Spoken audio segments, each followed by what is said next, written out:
Alright, this is going to be the first of 6 tutorials on the basics of using Final Cut Pro 10. And I'm using Final Cut Pro 10 on a new computer, so this is what it'll look like when you open it up. And basically Final Cut Pro 10 is a nonlinear editor and it's split into 2 parts. We have events and we have projects. And the events, which you can see are listed over here, they hold your pictures, videos, or audio, or whatever you want to edit.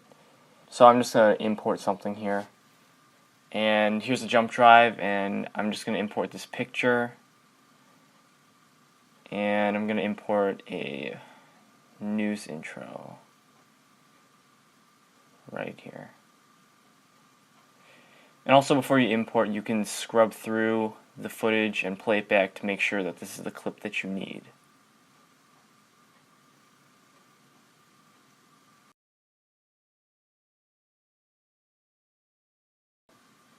And that's the one I need, so just import and import.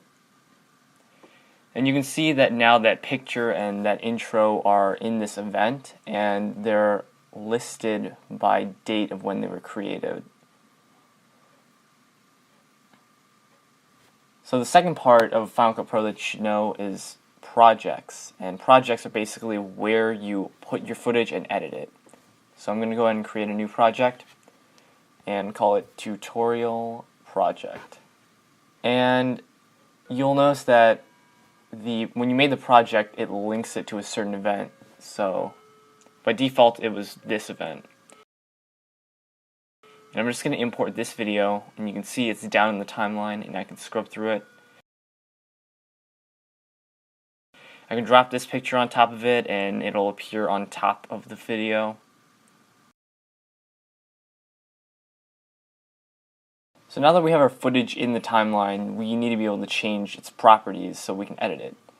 And what we need to open up for that is the inspector, and the button is right there. You can see we can control all sorts of properties for it, like we can change the opacity,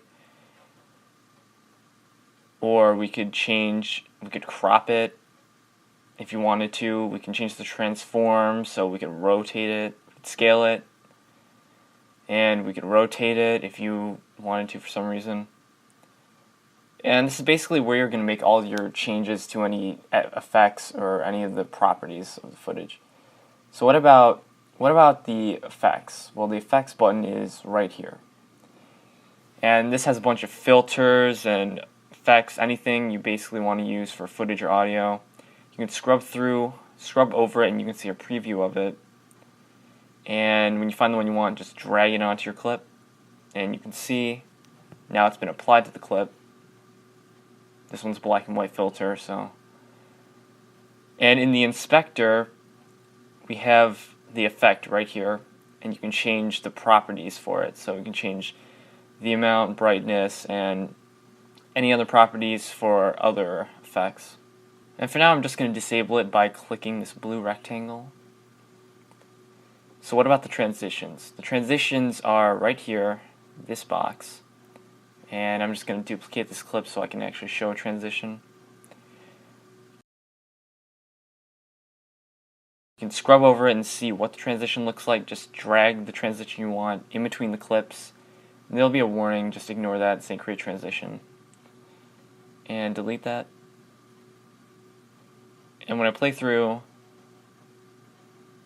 this one wasn't a good example because it was completely dark, but I'm just going to cut it so that we can actually see the transition working.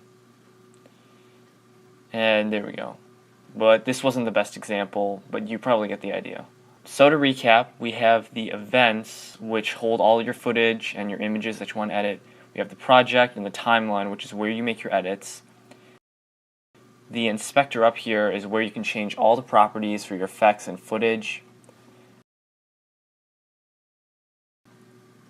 And this bar is where you can access your effects and the transitions, as well as other things like text and backgrounds that you can put in your video. So in the next tutorial, I'm going to go over how to import footage, some of the different ways you can import footage, and making sure you're importing correctly.